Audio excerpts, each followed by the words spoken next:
So, hi Tatiana. Hi. My name is Johanna. So, you were assigned to me. I went over your intake form and I see that you're self-refer. So, can you tell me a little bit about what brings you in today? So I'm actually here. DCF is making me be here. I see. But I made the referral myself. So about 2 months ago, I had my kids removed. I have a daughter who's 5 and a son who's 7 years old. And they were both removed by DCF. And sort of that's what brings me here today. Okay, so I hear that your kids were taken away from you. Can you tell me about what were the reasons and how did this happen? So there was a report filed. I think my neighbor filed it, and she basically just reported that I was abusing my kids physically. Okay, so your neighbor it looks like your neighbor called DCF and they just started a case because she reported that you might be abusing your children. Yes. Okay, so was it was it like she hear you abusing your kids, or what did they tell you was that she said? So the report, I guess, says that she heard a lot of screaming and yelling downstairs in my apartment. And that had this happened before? Like any neighbor made any reports in the past, or maybe knock on your door about this, or? Yeah, that's happened 2 other times. But I have a busy household. The kids are small, so there is a lot of constant yelling and running around and things. So I think people, there has been reports made. Yeah. So I heard that you say that you have a busy household. So can we talk about your family structure? So who lives with you? So it's just me and the 2 kids when they were home. Okay. So in terms of the BC households, it's just people coming and going. You have upstairs, downstairs neighbors. This is just an apartment building. No, well, there's neighbors upstairs. I live on the first floor. It's a 2-family home, and I work full time. So I go to work really early. I try to get the kids up early for school, and I go to work. And when I come home, I have to get the kids from after school daycare, bring them home, and then try to get them ready for their bedtime routine and dinner and everything. So it could be a little bit chaotic. Okay. So where do you work? I work for Brooksby. Oh, okay. And what's your profession? I just work with the elderly and serve them dinner. Oh, nice. So dining services kind of thing? Yeah. So around what time do you usually get home? I'm usually out of work by 4:30. So by the time I get the kids, start at 5, and then we end up getting home around 5:30. And then I start setting dinner up for them and getting them ready. Oh. So it sounds to me like you really don't spend that much time at home because you're working, the kids are at daycare or school. Yeah. Okay, I see. So are there any other concerns that you have at the moment besides that? Well, just when my kids are going to come home, and I think that's causing a lot of anxiety. Okay, so I hear that you're very anxious because you don't know where. So do you know where they are right now, or who they staying with? I know that they're in foster homes. I don't know where they live. We're not allowed to know, which is frustrating. And I have visits with them once a week. That's it. Yeah. And what day of the week are these visits? Do you have to go to a place? I visit every day on Thursdays at 2:00. At 2:00, okay. And do you have a caseworker, social worker? I do. I have a social worker. So, I just want to recap and go back. So, were the kids taken away automatically from that incident, or was there something that happened that made DCF just take the kids right away? So there were many reports made, and then I think the kids went to school and reported something to the adjustment counselor, and that's when the kids were removed from school. So can you tell me a little bit about that? What was that the kids told the counselor? The kids told the counselor, my 5-year-old told the counselor that I hit her with a broom. Okay, so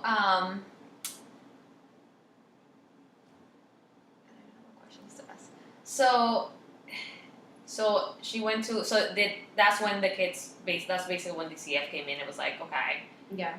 Were like, were there any like physical that they could see that happened, or did they just go off what the child I said? mean, I can't acknowledge I did hit her with the broom, but I tapped her. I didn't hit her hard, so I don't think that there was a mark. But I mean, I don't know. Okay. So I'm sorry. I know in your intake I saw that it said you were Hispanic from the Dominican Republic. Yeah. I just want to explore a little bit of that. Is that part of your culture? The maybe spanking is what we call it here. Yeah, I think it's in Dominican Republic we can discipline our children as we please. I think once I came here it was a lot different where kids now sort of run the show. Yeah. And if you're not allowed to touch them and they can do whatever they want, they can be disrespectful, but you can't touch them because then they get removed. Yeah. So do you feel like that part of your culture wasn't respected by maybe the school system, because it is part of your culture to spank your kids, and you feel like that's part of the discipline? Well, I think looking back at it, I think in being in the situation I am now, I think I shouldn't have hit her with the broom. I could have handled it differently, but it was in the heat of the moment. Okay. So what? I just want to explore what caused the hitting, since that's the situation that brought everything else. So what was like? Tell me what your typical day looks like. I know the kids go to school in the morning, then they go to daycare, but then when you get home, what was frustrating you then in the moment that caused you to, hit your child? Well, it happened. We were just getting home from school, from the after school, and they were running around, not listening. I was asking them to get ready to take a shower while I prepared the dinner. My 7-year-old went and was very responsive, and he went immediately into the shower. He got out. I was asking my 5-year-old, "Can you please get in the shower? Can you please get in the shower?" She wouldn't listen. I raised my voice, and she still wouldn't listen. And so I had the broom in my hand because I was cleaning after I had put the food in the kitchen to cook, and she wasn't listening. So it just happened. So I hear that it looks like your 7-year-old is easier to deal with. He's usually more responsive to your commands. Not all the time. Not all the time. But for the most part, yeah. Okay. But then I hear that your 5-year-old was more like, she was really not trying to get into the bathroom. She was really not trying to follow what you were telling her, and you were trying to clean and also trying to get them ready. Okay. So then that happened. And how did your daughter respond to this? She started crying. Okay. And how did you feel? Like, what did you feel when that happened, when she started crying? Well, I felt bad afterwards. Afterwards. Okay. And I tried to soothe her, but it took a while. It took a while. Okay. And then, so let's just talk about, so when DCF came to your home, was this like the next day, or did it take a few days? So the report was made the next day, when she went to school, and the kids were removed from school because I already had an open DCF case. Okay. And the other reports made. And in the past, what was the process in the past when those reports were made? Well, they just did an investigation, and they kept the case open and offered services. Okay. And so is that, you think, what the road that they're going now to? I mean, this time it looks like they took the kids away. Yeah. Because they might have thought that they were in danger. So they weren't in danger. It was a one-time incident. Okay. But you said that there was reports in the past. Yeah, but I think those reports were just made because my household is loud. The kids are loud. The kids are loud. And I also can get loud too. Okay. But I don't hit my kids. Okay. So let's go back to talk about your anxiety. So can you please tell me, like, what does it look like for you, like, when you're anxious? What are things that make you anxious aside from the kids not following your command? Or when you, like, come from work and, like, you're trying to get everybody ready to go to bed, and they're basically maybe not be helping you out. I guess just not having supports. So right now, who do you consider your support system? Do you go to Mm, church? No, Do you have not very any? religious. Not really My religious. mom. Your mom. Yeah. Did your mom live close by? Does she see the children sometimes? She doesn't live very close by. She lives about 45 minutes away. Do you ever visit her, or does she ever come down here? When I'm not working and we have a chance to, yeah. Okay. But she's a good support system. Okay. If you don't mind me asking, what about the father of the children? He hasn't been involved in years. In years. Okay. He left us when the kids were 3 and 4. And so, do you have like any other social supports? Like, is there any activities that you do, like besides work? I don't have Any time. friends close by? No, I don't really talk to a lot of people in this town because I think they're nosy. Yeah. So I don't have a lot of supports. Just my mom. Just your mom. So when do you see your mom? Is it usually on the weekends when you're off? On the weekends, if I'm off, I'll go and I'll see my mom with the kids. The kids like going to see her. Okay. Just because I need to get some of your history, I just want to know about like your education background, like where you went to school. I went to school up at Pawtucket High School. Where is that located? Sorry, I'm not familiar with the area. In Dorchester. In Dorchester. Okay. I graduated high school and then that's it. I never went to college. Okay. And then when did you start working at Brisbane? I have about 8 years working there. And do you like it there? Like, do you have any friends, coworkers? Is work stressful? It's becoming stressful, I think, because I have so much other stuff going on. I have to constantly be taking time off of work for the visits, for the meetings, for the services that they're trying to put in place, and things like that. So it's becoming a little stressful. I'm worried that I'm going to get fired. Yeah. So I hear that you're a bit stressed because you're taking a lot of time off. Yeah. To meet the needs of DCF. Yeah. To get your kids back. Yeah. So is there any way that maybe they can accommodate the visits after work? Because I imagine that the kids are still going to school in the morning, right, and going to daycare. Yeah, well, they're not going, that one day on Thursdays, they're not going to daycare. So right after school, they get picked up and then we have a visit. Okay. And have you talked to them about, that you need to also maintain your job and that it's becoming really hard for you to take time off? Well, no, because I think that they won't really care. Why do you think they wouldn't care? Because they just expect me to complete everything that they're asking to do. So what are some of the things that they're asking you to do? They're asking me to do this. They're asking me to do to go to parenting classes. And what days are the parenting classes? Because I imagine that's also during the week. That's on Tuesdays. And around what time? Around 5 o'clock. Okay. So what time do you usually work, during the day? I work from 9 to 5. Okay, so you basically rush to the parenting classes. The parenting classes. And how long are they usually? An hour and a half. An hour and a half. Okay. They're every week. So I hear that DCAF is asking you to partake in therapy, parenting classes, and what else are they asking for? Anger management classes. Anger management. Are you like part of a group or? Yeah. Okay.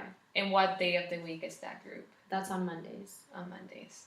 So it sounds to me like you have a really busy schedule and you're really trying to meet their needs so you can get your kids back. Yeah. Okay. And have they talked to you about how long the process is gonna take? No, they just keep telling me to keep doing whatever I'm doing. Whatever you're doing. Which is annoying. Yeah. Because that could take a really long time. I can imagine. Mm-hmm. So if I look at your week, it looks like Mondays you have work and then you have this group, and then you have the parenting classes on Tuesday, and then now you have therapy on Thursday with me, and you also have the visitation on Thursdays. Does that work for you, or you feel like I don't have a choice. you don't have a choice? Well, you do have a choice if you have another day that you think might work best for you. Well, I'm already taking time off of work for Thursdays for the visits. So if I could just come here before the visits or after, that would be good. Yeah, so we can do that. So we will see each other. I know I didn't talk about this in the beginning because I just wanted to get a little bit of a history of what's going on with you. So we could meet maybe once a week, twice a week. No, I don't want to come in twice a week. You don't want to come in twice a week, okay? So we can do once a week or every 2 weeks. I'm not sure what. I know you self-referred yourself, but you also have to do it because of DCF. So I'm just wondering, what did they ask you to do? Did they ask for once a week or twice a month?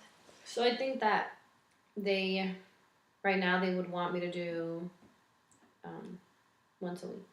Once a week. But I would rather do 2 times. I mean, every other week. Every other week. So. But I guess you can start off for once a week and then. Okay. So, if you don't mind my opinion, I think we should do once a week to start. Okay. That's usually how I start my business, once a week. And then as we build history, build our relationship, then we can go and see how things are going, and maybe we can go into every 2 weeks. Okay. Does that sound like a plan? Yeah. And I also want to talk, I know I completely forgot to talk to you about this, just about, I wanted to talk to you about confidentiality and consent. So everything you say here, it stays here with me. But you have to talk to my DCF work. Yes. So that's the only thing, because this therapy is attached to them. I would have to discuss with him in case if they have any questions. So you'll tell them everything we talk about? Know everything, because this is your time, and based on confidentiality, I can only discuss with them things around maybe your children. It's basically up to you, but I do have to discuss with them if I feel like you are maybe in danger to yourself or your children. If I feel like you're gonna harm anybody, or you have a plan to harm anybody in your surroundings, that's when I feel like I will have to directly talk to them. I feel for the most part, it's just me letting them know that you're coming to the business, that you're on time every day, and that, we discuss just things that are going on and what is stressing you out and what's making you anxious. But I wouldn't discuss with them full details, or like I wouldn't share with them notes without your consent. Okay. So another thing that I wanted to do, it was maybe talk about, like, maybe we can develop a goal for the week. Just like maybe like, what do you look for the next few weeks? Is there something that you feel like you would like to start working on that maybe help you get your kids back to your home faster? Well, I think DCF wants me to just address how I feel about them being removed. Okay. And finding coping skills. Coping skills, okay. So let's talk a little bit about that. So right now, how have you been dealing with the stress? I haven't really been dealing with it. It just kind of happens. Okay. I've just been working a lot. I'm doing everything I have to do to get the kids back. So basically, you've been staying busy. Yeah. So you don't have to think about it too much, and just try to do whatever they're asking you to do. Yeah. Is there anything that you would like to do that you feel like you can fit within your schedule? Because we have to be also mindful of the fact that you do have a busy schedule with the business, the parenting classes, this therapy session too. Is there something that you think that you can fit in the schedule that might help you relieve some of that stress that you have? Well, I guess I could. I don't know. So let's say, what are things that you enjoy doing before? Because there's a lot of things that you can do, but I don't want to suggest things that you might have done in the past. I liked hanging out with my kids, spending more time with them outside of the home. A lot of family time. Okay. is there a possibility maybe, because I'm not sure how would that look for DCF. I don't know if you have asked them for like more time with your kids. Is that even possible? They're saying that we're in the early stages, so it's not really an option. Okay. What about spending maybe more time with your mom? Would that help you relieve some stress? Can you talk to her about how you feel? Maybe, yeah. I mean, yeah, now that the kids aren't home, I could probably utilize my time with my mom more. Mm-hmm. She can help out. Yeah. Yeah. So let's say let's maybe look at like what can you do different this week in terms of like maybe your mom can come over or maybe you can go over there for some time. I guess. I mean, I could try to set that up and see if she's available. Yeah. Does she work or? No, she doesn't work. She doesn't work. Mm-hmm. Okay. Is she like alone in her home or is it? Yeah, she lives by herself. Okay. So maybe it would be nice for you to go over there and spend some time with her. Yeah. Yeah. I mean, I could try to set that up for 1 day a week or something. Because usually, how often do you see her when you have the kids? Maybe 1 or 2 times a month. Okay. Yeah. So that sounds like maybe you could use more time with her. Yeah. Yeah, and maybe that could help you release some stress. Yeah, I guess. So I guess a goal for this month would be maybe having more time with your mom and spending more time with her, maybe talking to her more about what's going on. Okay. Yeah. So, and then I just want to know, like, how do you feel about how, like, this session went? Do you feel like you want to come back next week? I mean, I know you have to do it because it's part of your DCF case. Is this something that you would like for us to work on, aside from your stress, your anxiety surrounding your kids being taken away from DCF? I mean, it's okay. I don't like therapy, but I have to do it. I have to make the best of it. And you're fine. Yeah. I just wonder, what do you don't like about therapy? I don't feel like I need to talk to somebody about anything.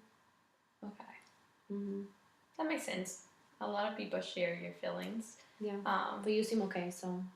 Yeah. And I feel like some people, after they try, sometimes they find value in our time together. Again, like I said before, this is your space. You use it for the best of your abilities, like whatever you want to talk about. If you don't, one day you come in and you don't want to talk about the kids, we can talk about anything that's going on outside the DCF case. Okay. Again, that's something that I'm not going to share with DCF. That's good to know. You're here. We're here to just work on what's going on with you and your family. Okay. So I think we can do that. So I guess I will see you next Thursday. The 12 o'clock works again, but I think you want to do another time because I'm not sure, but I remember you said that your visits with your kids are maybe at 1 o'clock. The visits are at 2 o'clock, so. How far are the visits? visits? Usually like 45 minutes, right? Yes, it's usually 45 minutes. Yeah. So could we do like maybe 12:30? 12:30. So how close is the visit from here? Like how far do you have to go to? It's at the DCF office, so it's like maybe 15 minutes away from here. Okay. So I would have enough time if we did it at 12:45. 12:45? Yeah. Or Okay. 12:30. Okay, so let's go for 12:30. Okay. Just because I want you to have enough time to be to your visits with your kids on time. Okay. So then I'll see you on Thursday at 12:30. Anything else that you want to discuss or? No. Okay. So I guess this is done. I think my computer's blocked.